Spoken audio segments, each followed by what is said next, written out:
Hi guys, welcome to Study House. तो अभी recently जो 5 आई कंट्रीज हैं उन सब के द्वारा जॉइंटली एक स्टेटमेंट रिलीज किया गया जिसमें चाइना की जो हांगकांग में इन्वॉल्वमेंट है उसके रिगार्डिंग काफ़ी कंसर्न्स यहाँ पे रेज की गई हैं। तो इस लेक्चर में हम बेसिकली जो 5 आई अलायंस है उसके बारे में जानेंगे, उसके साथ साथ क्यों इसको फॉर्म किया गया और अभी रिसेंटली का ये क्या इशू है, इन सब चीज़ों के बारे में पूरा डिटेल में हम एनालिसिस करेंगे। और अगर आपको ये वीडियो यूजफुल लगे then do like, share and subscribe to Study Couch. Okay, so let's start. तो एकदम बेसिक से हम स्टार्ट करते हैं कि हुआ क्या। सितंबर 2020 में जो हांगकांग है वहाँ की लेजिस्लेटिव काउंसिल के इलेक्शंस होने वाले थे, बट चाइना को उनके द्वारा पोस्टपोन कर दिया गया था। उसके साथ साथ जो नेशनल सिक्योरिटी लॉ है वो भी हांगकांग में चाइना के द्वारा इम्पोज किया गया था।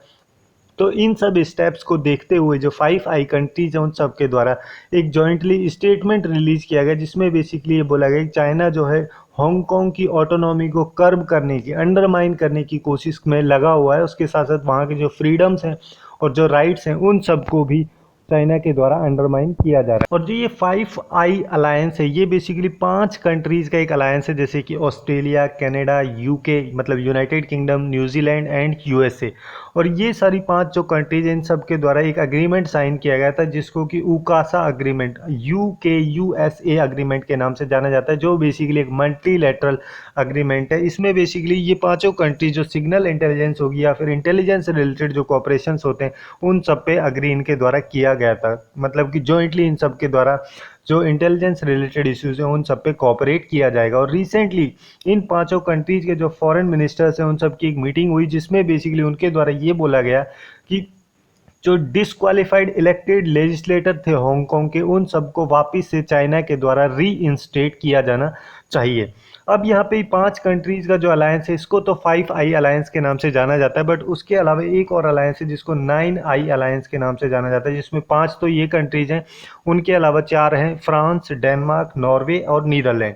उसके अलावा एक अलायंस और है जिसको 14 आई अलायंस के नाम से जाना जाता है, जिसमें बेसिकली 5 कंट्रीज ये और 4 वो। उसके अलावा जो 5 कंट्रीज हैं वो Germany, Belgium, Spain, Italy and Sweden. और ये जो 5 आई अलायंस है जिसके मेन टारगेट अभी तक 3 कंट्रीज रही हैं, China, Russia and North Korea.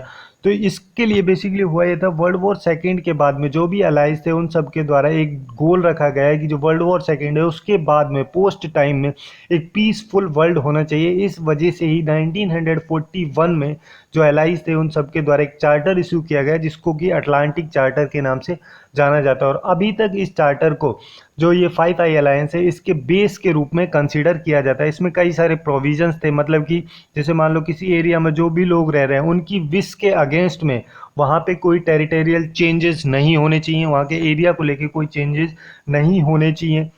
और जिन एरियाज में, जिन टेरिटरीज में सेल्फ गवर्नमेंट नहीं है वहाँ पे सेल्फ गवर्नमेंट को रीस्टोर किया जाए। और उसके अलावा फ्रीडम ऑफ सीज, मतलब कि समुद्र में जैसे ट्रैवल वगैरह करने के लिए जो शिप वगैरह यूज़ किया जाता है किसी भी कंट्री वगैरह के द्वारा, तो उन सबको भी फ्रीडम दिया जाना चाहिए। उसके साथ साथ डर से पूरी तरीके से मुक्ति, मतलब कि फ्रीडम फ्रॉम फियर। उसके अलावा जैसे अग्रेसर नेशंस जो थे इनिशियली जब वर्ल्ड वॉर सेकेंड था तो उस टाइम पे जिन कंट्रीज के पास में सबसे ज़्यादा वेपन्स वगैरह थी जो अग्रेसर नेशंस के रूप में कंसीडर किए जाते थे, उन सारी कंट्रीज को भी डिसआर्म किया जाए। ये ही अटलांटिक चार्टर जो है उसके की प्रोविजंस रहे थे और जिसके वजह से आगे जाके जो 5 आई अलायंस है वो फॉर्म हो पाया था। तो यही थी कुछ इंपॉर्टेंट इन्फॉर्मेशन 5 आई अलायंस के बारे में। सो आज के लिए बस इतना ही। Hopefully you guys find it useful, and if you find it useful then do like, share and subscribe to study couch. Thanks for watching and have a good day.